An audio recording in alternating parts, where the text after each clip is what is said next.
Bismillah. Assalamualaikum warahmatullahi wabarakatuh. Innal hamdalillah nahmaduhu wa nasta'inuhu wa nastaghfiruh wa na'udzu billahi min syururi anfusina wa min sayyiati a'malina may yahdihillahu fala mudilla lahu wa may yudlil fala hadiyalah. Asyhadu an la ilaha illallah wahdahu la syarika lah وأشهد أن محمدا عبده ورسوله لا نبي ورسول بعده.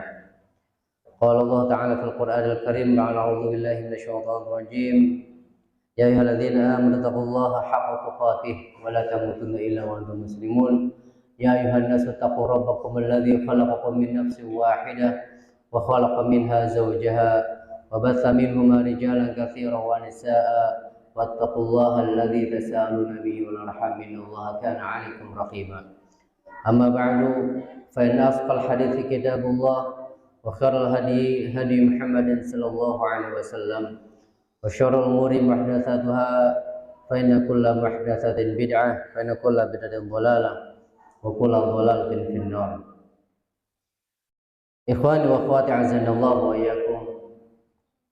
Segala puji hanya milik Allah tabaraka wa taala yang telah memberikan kesempatan kepada kita untuk hidup di hari yang sangat mulia, di bulan yang sangat mulia, yaitu bulan Ramadan. Tidak semua orang itu diberikan izin untuk bisa beribadah di bulan Ramadan ini. Betapa banyak orang-orang yang mengaku dirinya Islam, akan tetapi mereka dengan terang-terangnya itu makan di siang Ramadan. Atau ada juga sebagian di antara mereka yang seharusnya melakukan ibadah di bulan Ramadan malah menyia-nyiakan kehidupan di bulan suci Ramadan ini. Padahal kita yang sudah tahu ilmunya, ketika kita sudah masuk ke dalam bulan Ramadan, ini sangat banyak sekali fadilah-fadilah ataupun keutamaan-keutamaan yang terkandung di dalam bulan Ramadan. Maka ketika kita sudah tahu ilmunya, seharusnya kita lebih bersungguh-sungguh lagi untuk bisa beribadah di bulan Ramadan ini. Allah Subhanahu wa taala mewajibkan puasa di bulan Ramadan sebagaimana di surat Al-Baqarah ayat yang 183, ya ayyuhalladzina amanu kutiba 'alaikumus shiyam kama kutiba 'alal ladzina min qablikum la'allakum tattaqun. Wahai orang-orang yang beriman, telah diwajibkan kepada kalian itu untuk berpuasa sebagaimana orang-orang yang terdahulu juga sama diwajibkan untuk berpuasa. Tujuannya satu, agar menjadi orang-orang yang bertakwa. Karena dengan ketakwaan inilah kita bisa masuk ke dalam surganya Allah Subhanahu wa taala. Ketika seseorang sudah bertakwa, maka sami'na wa ata'na. Enggak ada yang namanya ngeyel-ngeyelan. Puasa bikin capek, puasa bikin kerjaannya malas, puasa bikin enggak dapat duit, dan alasan-alasan yang lainnya. Tetapi ketika orang yang beriman diwajibkan, disuruh untuk berpuasa, maka mereka segera berpuasa. Nggak ada alasan-alasan yang lainnya. Kalau Allah sudah mengatakan A, ya harus A. Kalau Allah sudah mengatakan B, harus B. Nah, sekarang kewajiban kita yang sedang kita lakukan sekarang ini adalah puasa. Maka pembahasan kita pada kesempatan yang berbahagia ini berkaitan tentang masalah puasa, agar puasa kita ini berpahala. Karena ada orang-orang yang mereka juga berpuasa, ternyata tidak mendapatkan pahala di sisi Allah Subhanahu wa taala. Nah, ketika kita sudah mengatakan pahala, maka ini urusannya adalah keimanan hati. Pahala ini urusannya adalah hati. Yakin enggak ini? Ada yang namanya pahala, ada yang namanya balasan, imbalan. Seperti seseorang yang dia sudah hampir pagi sampai sorenya bekerja dia, tetapi dia tidak mendapatkan apapun daripada kerja kerasnya. Ini kan kasihan. Dari pagi sampai sore, bahkan dari sore sampai malam, dia terus bekerja banting tulang, tapi enggak ada sama sekali dia mendapatkan pahala atau tidak mendapatkan uang sedikit pun. Ini sia-sia pekerjaannya, hanya capek yang dia rasakan saja. Demikian pula ketika seseorang itu beribadah kepada Allah Subhanahu wa taala, pasti diniatkan dia ingin mendapatkan pahala. Jangan sampai kita sudah puasa berhari-hari, bahkan 1 bulan penuh lamanya, itu tidak mendapatkan pahala di sisi Allah Subhanahu wa taala. Karena nggak tanggung-tanggung. Orang yang puasa itu pahalanya besar. Itu Allah akan membukakan pintu surga baginya. Sebagaimana dalam hadis yang diriwayatkan oleh Bukhari, Rasulullah sallallahu alaihi wasallam bersabda, "Idza dakhala syahr Ramadan, futihat abwabul al-jannah." Kalau sudah masuk bulan Ramadan, maka Allah Subhanahu wa taala akan bukakan pintu surga. Nah, pintu surga akan dibukakan lebar-lebar bagi orang yang beribadah di dalamnya. Terkhusus adalah orang yang berpuasa di bulan Ramadan. Nah, bagaimana kita mendapatkan surga tersebut? Maka di antaranya kita beribadah dengan cara berpuasa. Man shoma Ramadhana imanan wa ihtisaban ghufira lahu ma taqaddama min dhanbi. Rawahu Bukhari dan Muslim. Barang siapa yang dia berpuasa wa ihtisaban, mengharapkan pahala dari Allah Subhanahu wa taala. Kalau mengharapkan pahala berarti dia ikhlas karena Allah Subhanahu wa taala, ingin mendapatkan surga Allah, ingin mendapatkan pertemuan dengan Allah Subhanahu wa taala. Jadi nggak ada iming-iming masalah dunia.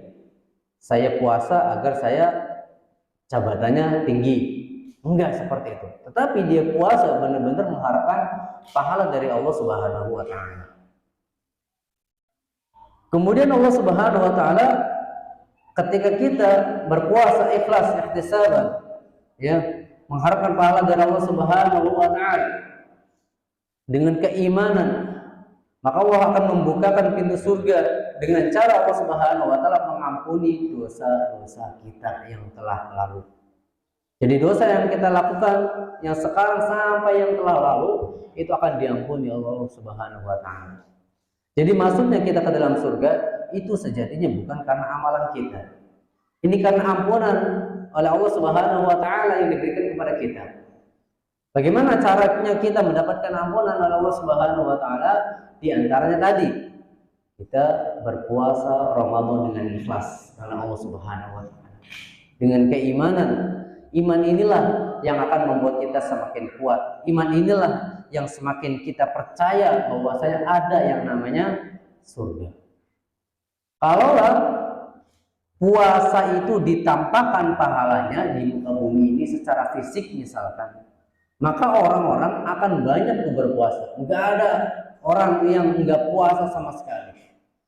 Misalkan siapa yang berpuasa pada hari ini dikasih mobil Lamborghini, pasti orang akan berpuasa.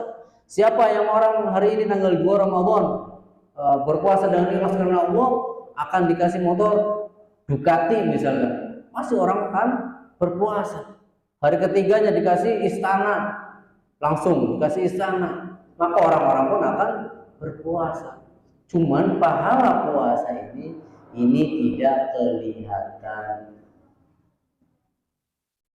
Cuman bagi orang-orang yang beriman itu akan merasakan nikmatnya puasa. Makanya ada teman-teman, Ustaz, boleh gak sih puasa, sering-sering puasa? Ya silakan, tapi paling maksimal itu adalah puasa Daud. Anda tanya, kenapa kamu kok senang puasa? Enak saat puasa itu. Nah, berarti di situ ada kenikmatan ketika seseorang melakukan ibadah puasa. Kalau orang yang sudah beriman kepada Allah, sudah yakin dengan Allah Subhanahu wa taala dan adanya hari akhir, maka dia akan menikmati ibadah yang dia kerjakan. Tema ini juga berkaitan dengan hadis Rasulullah sallallahu alaihi wasallam, "Rubba sha'imin hadhu min siyamihi al-ju'at atash." Betapa banyak orang yang berpuasa akan tetapi dia tidak mendapatkan dari puasanya tersebut kecuali rasa lapar dan dahaga. Nah, ini eman-eman ya. Dari pagi sampai sore yang dia dapatkan cuma lapar dan juga haus uang. Dia tidak mendapatkan pahala dari Allah Subhanahu wa taala. Maka bagaimana sih caranya agar kita puasanya itu diterima oleh Allah Subhanahu wa taala, demikian pula membuahkan hasilnya yaitu surga tabaraka wa taala. Sebagaimana dituliskan di dalam buku ini hadiah daripada Ustaz Muhammad Abdul Tuwaisikal. Ya, tentunya kita sebagai orang yang dikasih amanah untuk mengkaji kitab tersebut.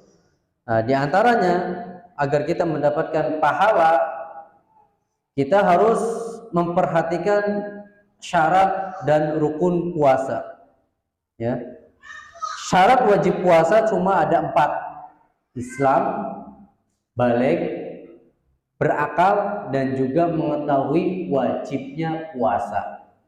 Islam, seorang yang beragama Kristen, Yahudi, Konghucu, ateis dan sebagainya, walaupun dia berpuasa, mereka tidak ada kewajiban.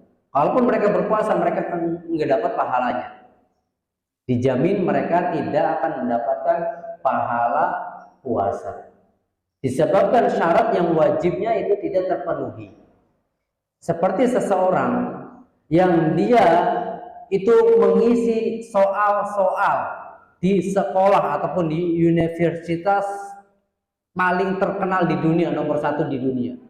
Dia ngisi itu soal, dia mampu jawab soal-soal tersebut.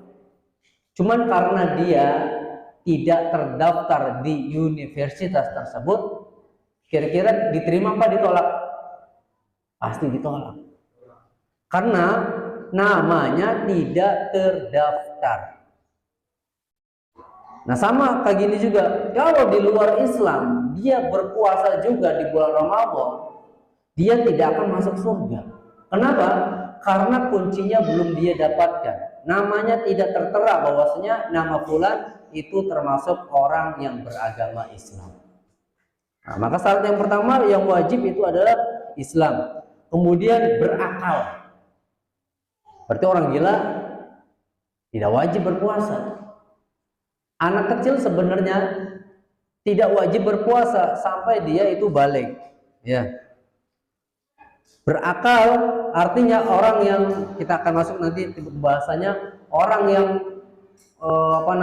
pingsan dari pagi sampai sore, maka dia tidak wajib untuk berpuasa, cuma dia akan kena nanti qadha puasanya. Dia tidak berdosa, cuma dia akan mendapatkan qadhanya. Jadi orang gila, ya, orang yang mabuk dari pagi sampai sore, demikian pula orang yang pingsan tadi, itu orang pingsan tidak wajib puasa, tapi kena qadhanya.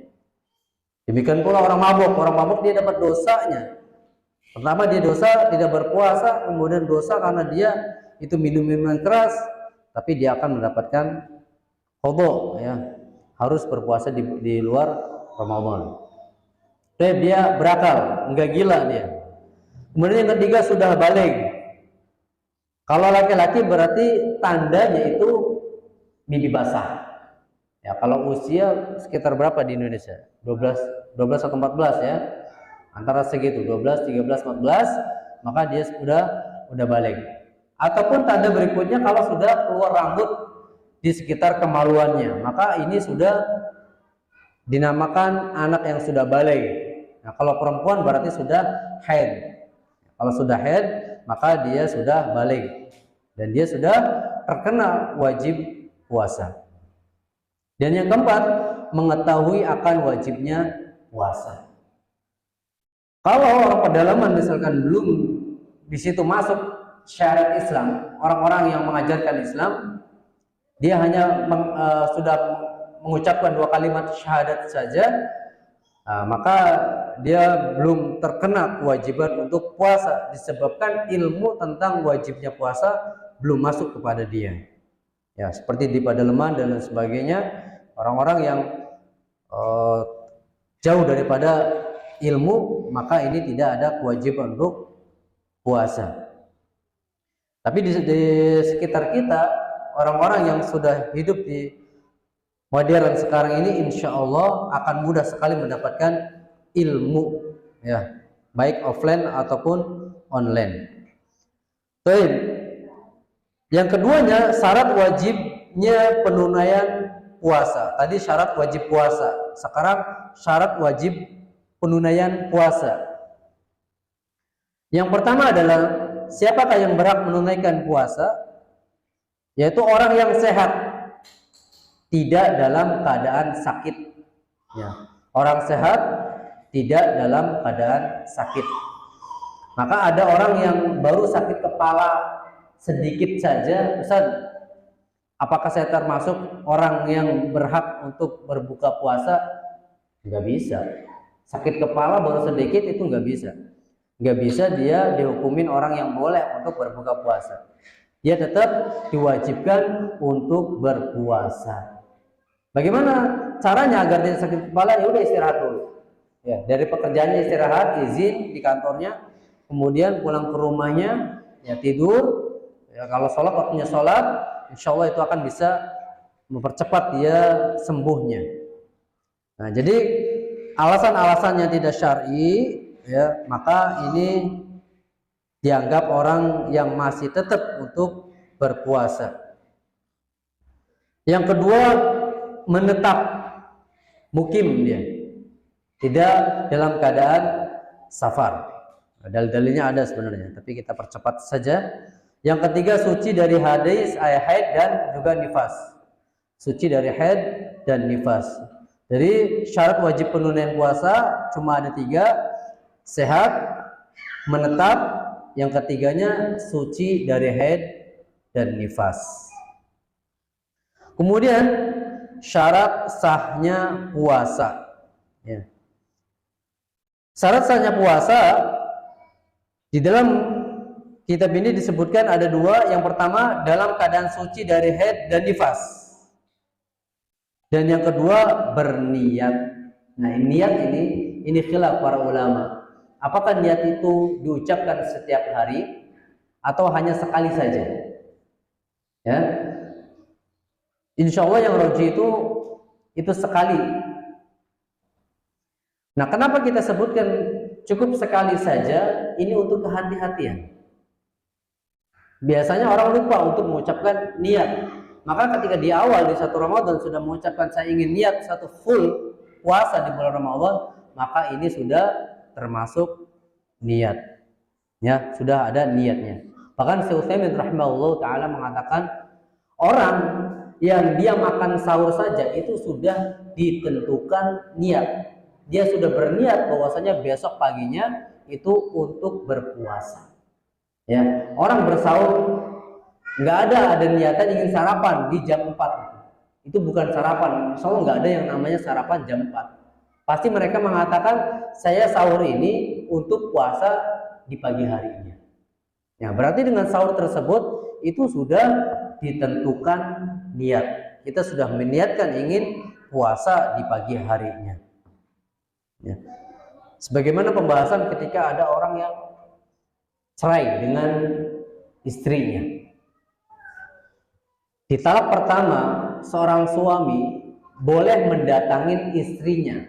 Ya, ketika masih dalam keadaan iddah, masih masuk iddahnya, boleh mendatangi kepada istrinya tanpa mengucapkan saya rujuk. Dengan melakukan hubungan intim, maka ini sudah menunjukkan dia itu rujuk, sudah kembali dia nikah lagi, tanpa harus mengatakan saya ingin kembali kepadamu, saya nikahkan kembali kepadamu. Tidak perlu, ataupun tidak perlu di depan KUA. Dengan dia melakukan hubungan intim saja, itu sudah dia telah melakukan pernikahan kembali. Ya, sudah rujuk dia, sudah kembali ke dalam pernikahannya. Nah, demikian pula ya, ketika seseorang sahur, maka dia sudah niat, ya, sejatinya sudah niat untuk berpuasa. Tim, kita masuk ke dalam rukun puasa. Kita akan bacakan dalam kitab ini, berkata penulis, berdasarkan kesepakatan para ulama, rukun puasa adalah menahan diri dari berbagai pembatal puasa, mulai dari terbit fajar, yaitu fajar sodik, hingga terbenamnya matahari. Ini rukun puasa. Rukunnya cuma 1, menahan segala sesuatu yang membatalkan puasa dari terbit fajar sampai terbenamnya matahari. Nah, cuma satu ya, yaitu tadi menghindari pembatal-pembatal puasa. Sebagaimana dalil dari surat Al-Baqarah ayat 187, wa kulu washrabu hatta yatabayyana lakumul khaytul abyadu minal khaytil aswadi minal fajr, thumma atimmus siyama ila lail. Dan makan minumlah hingga terang bagimu benang putih dari benang hitam, yaitu fajar sodik, ya. Kemudian sempurnakanlah puasa itu sampai datangnya malam hari. Ada sahabat namanya Adi bin Hatim. Beliau itu memahami ayat tadi itu mengambil benang putih dan benang hitam, kemudian taruh di bawah bantalnya. Nah, dia berharap mudah-mudahan benang yang putih tadi itu keluar. Ternyata enggak keluar-keluar ya, ditunggu-tunggu enggak keluar-keluar. Nah, ternyata diketahui Rasulullah SAW, dia Adi bin Hatim radhiyallahu anhu itu salah dalam menafsirkan ayat tadi. Maksudnya adalah kalau sudah jelas fajar sodik, artinya benang putih ini fajar sodik. Ya, kalau fajar kadzib larinya ke atas putihnya itu. Tapi kalau fajar sodik larinya mendatar ke samping. Nah, ini yang disebut dengan fajar sodik. Kalau sudah ada fajar sodik, maka enggak boleh makan dan minum lagi. Nah, ini yang penafsiran yang betul ya, yang ditafsirkan oleh Rasulullah SAW. Artinya kalau sudah masuk adzan subuh itu haram hukumnya untuk makan dan minum lagi. Nah, ikhwan fillah azanillahu wa yakum.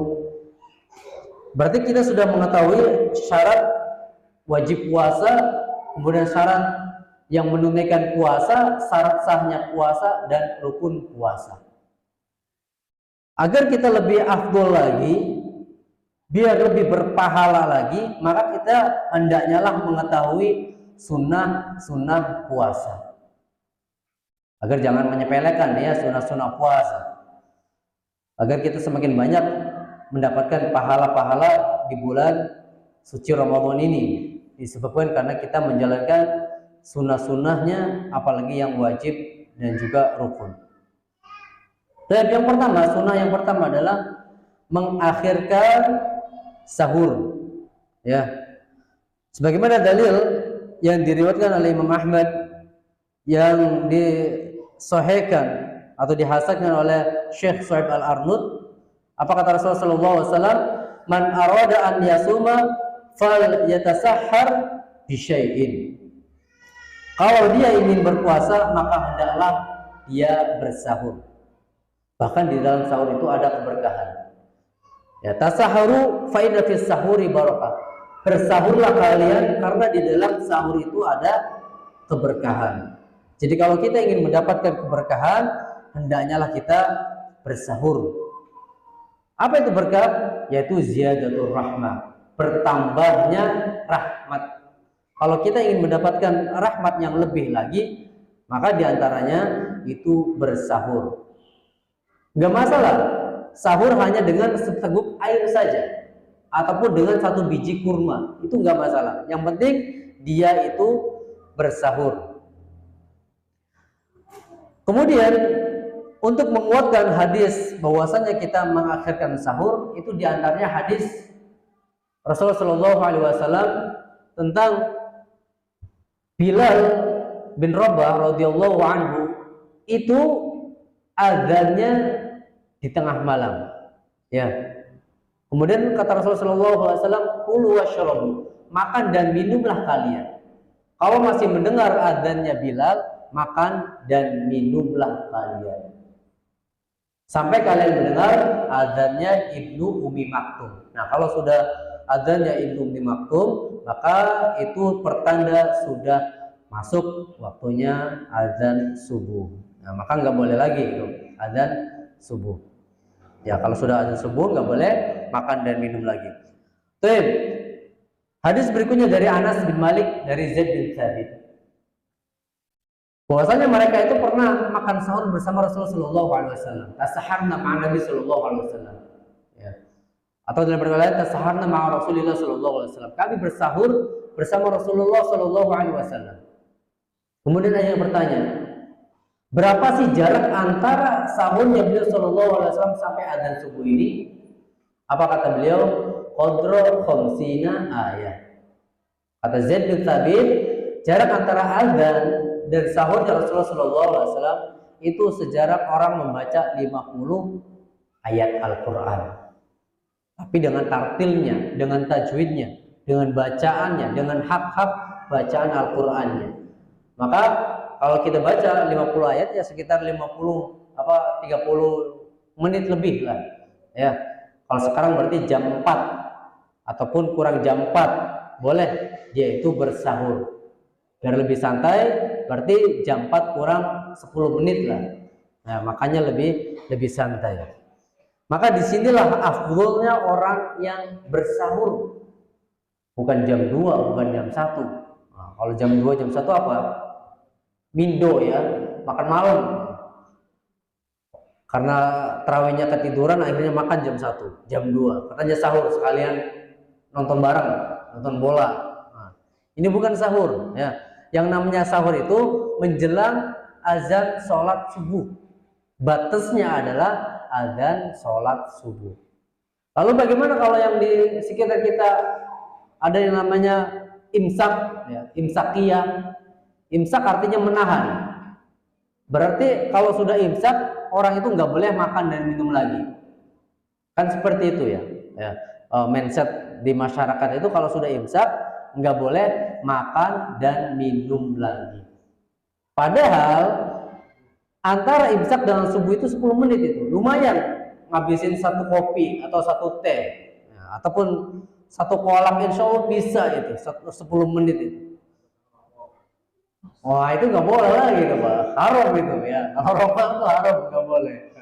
Tapi kalau satu cangkir minuman, insya Allah ya, yang dingin, yang hangat itu masih bisa 10 menit itu. Maka yang afdolnya itu ya setengah jam sebelum adzan sholat subuh. Jadi yang imsak itu tidak dianggap, yang dianggap adalah azan sholat subuhnya. Tapi mudah-mudahan ini lebih paham lagi ya setelah kita mempelajari yang kita ajarkan dari kesempatan hari ini, bahwasanya batas makan sahur itu adalah adzan subuh.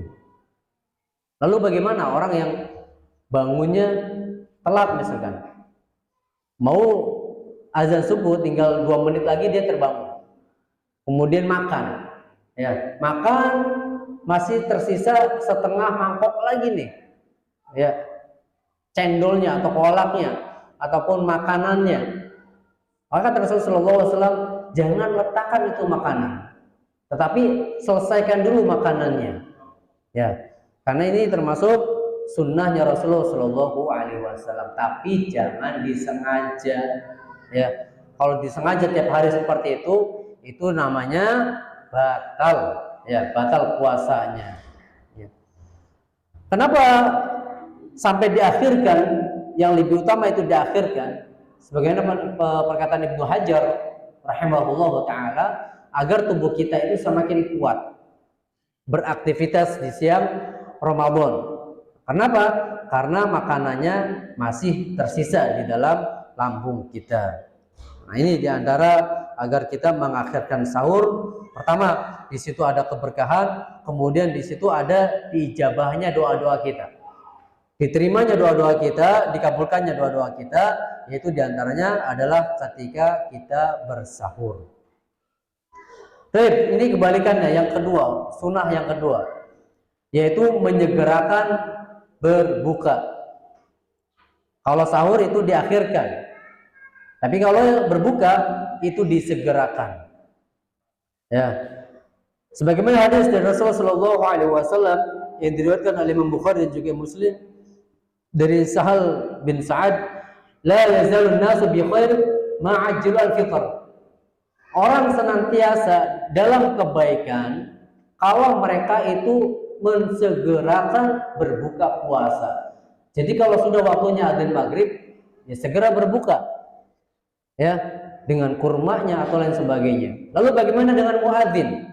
Ya, kalau muadzin itu kalau sudah waktunya maghrib, paling minimal itu seteguk air aja dulu untuk membatalkan puasanya. Minum seteguk air ataupun secuil kurma, yang penting sudah dibatalkan. Ya, bismillah, kemudian dia minum ataupun makan secuil kurma dan dia berdoa mau dan sebagainya, barulah dia berbuka. Kenapa? Karena muadzin inilah yang ditunggu-tunggu oleh orang. Ya, mereka itu merasa bahagia, orang berpuasa itu merasa bahagia kalau sudah mendengar adzan maghrib. Ya, sebagaimana hadis Rasulullah SAW, "Lisa'im farhatan fariha bi fitrihi wa tani fariha bi liqa'i rabbih." Orang berpuasa itu akan mendapatkan dua kebahagiaan. Ya, yang pertama, dia bahagia karena berbuka puasa. Ya, orang bahagia, orang berbuka puasa pasti bahagia. Makanan-makanan yang sudah dia beli itu pengennya dimakan semua. Yang dingin, yang hangatnya, kemudian makanan-makanan gorengan lain sebagainya, pengennya dimakan semuanya. Mereka bahagia kalau mendengarkan adzan. Maka segera mereka melahap, padahal satu kurma saja insya Allah sudah cukup itu, ataupun satu gelas aja itu sudah mencukupi. Maka keberkahan Ramadan itu sangat luar biasa sekali. Itu biasanya makanan di bulan Ramadan luar biasa, melimpah. Yang belum bisa kita makan di luar Ramadan, kita bisa makan di dalam Ramadan. Nah, makanya bahagia sekali orang-orang yang bisa hidup di bulan Ramadan.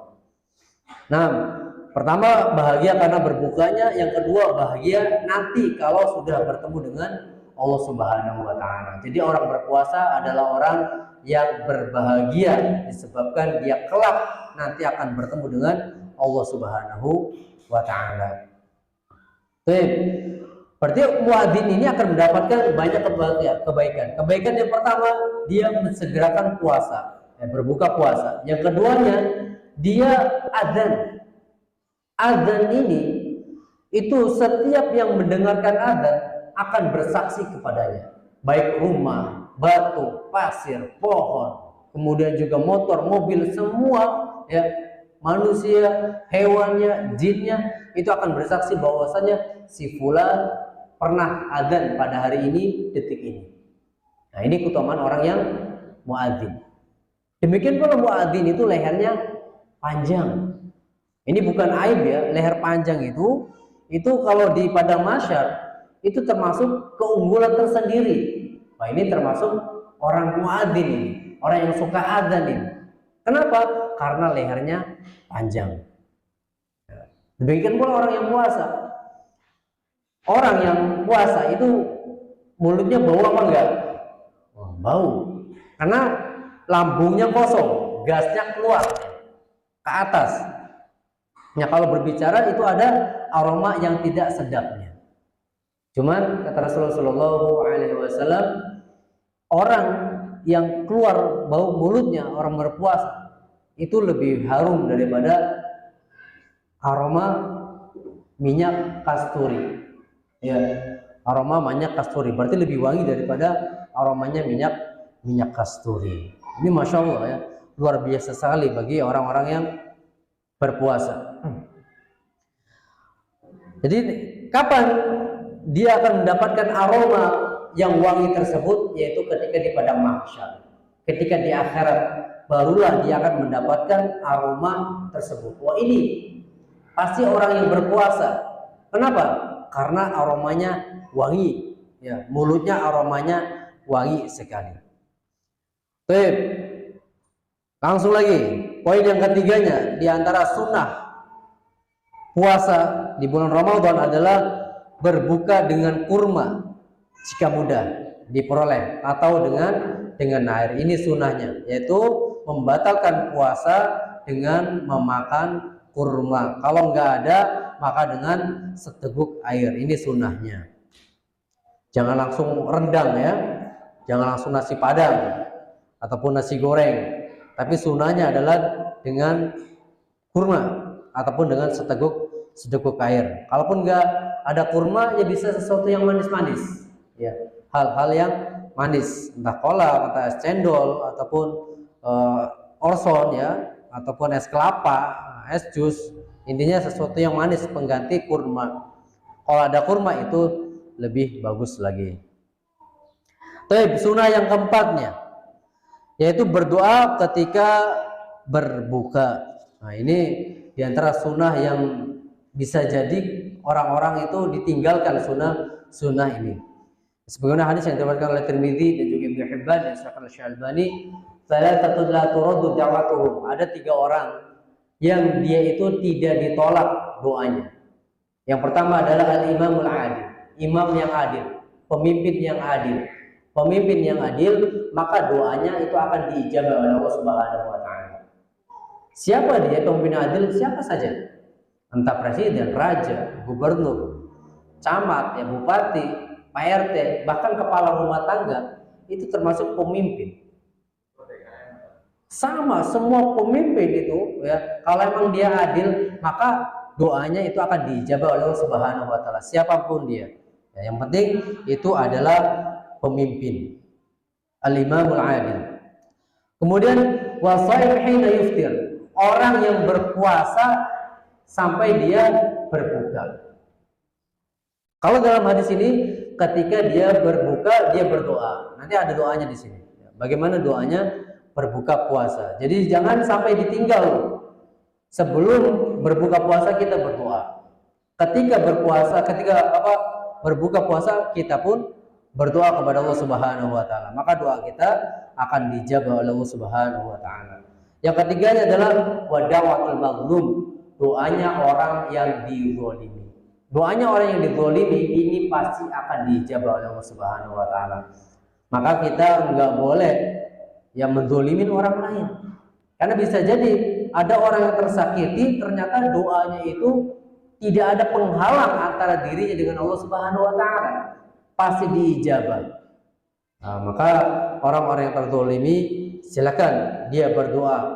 Kalaupun dia doanya adalah doa kebaikan, ini tentu baik baginya.